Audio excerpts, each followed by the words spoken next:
আসসালামু আলাইকুম বন্ধুরা, কেমন আছো তোমরা সবাই? আলহামদুলিল্লাহ আমি ভালো আছি। দেখো আজকে তৈরি করব চিকেন স্টেক, দারুণ মজার ও সুস্বাদু একটি চিকেন ফ্রাই। বাচ্চারা তো এটা খুবই পছন্দ করে, শুধু বাচ্চা না বড়রাও এটা খুবই পছন্দ করে। তো চলো চিকেন ফ্রাইটা তৈরি করি।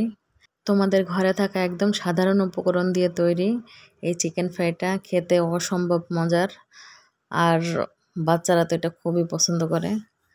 আমি তো বিশেষ করে বাচ্চাদের জন্য বেশি তৈরি করি। আমার বাচ্চাদের আমি বাইরের খাবার খেতে দিই না।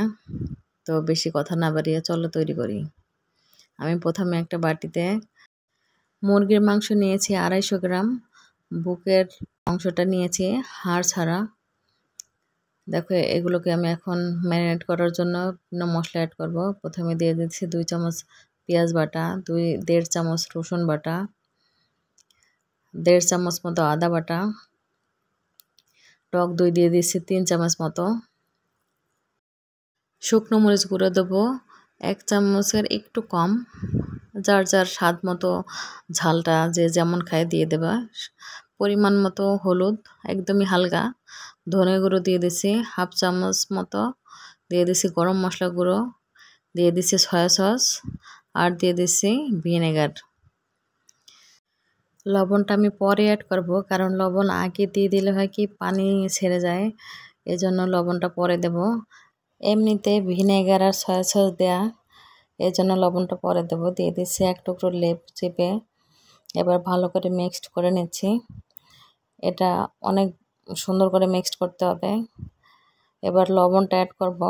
লবণ অ্যাড করে আবারও ভালো করে মিক্সড করে রেখে দেব 30 মিনিটের জন্য। দেখো আমি সুন্দর করে মিক্সড করে নিয়ে ফিরে আসছি 30 মিনিট পরে। ফিরে এলাম 30 মিনিট পরে। প্যানটা গরম করে তেল দিয়ে দেব পরিমাণ মতো।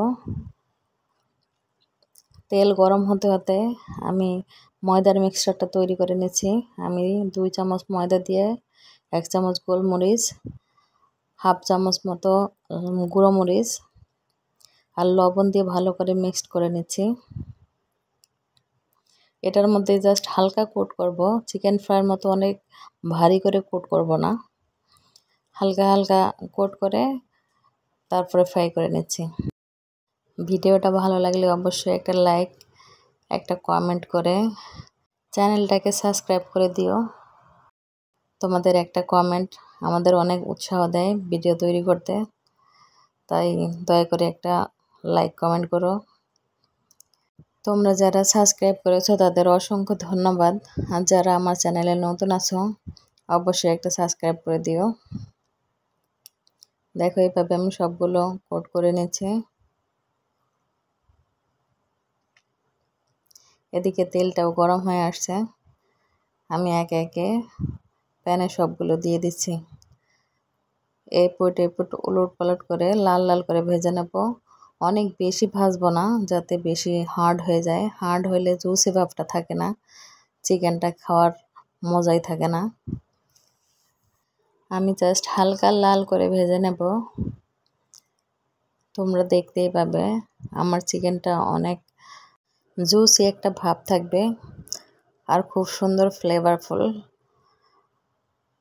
দেখো আমি পুরো চিকেনগুলোকে এপুট করে উল্টে পাল্টে ভেজে নিচ্ছি।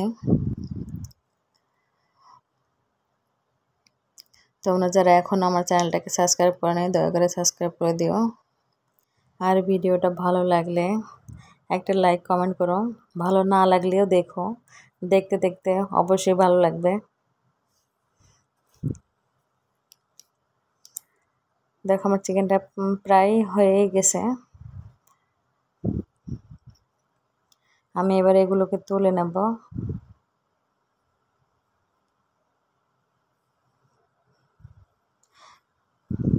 আমি একটা প্লেটে টিস্যু পেপার দিয়ে চিকেনগুলোকে তুলে নিচ্ছি,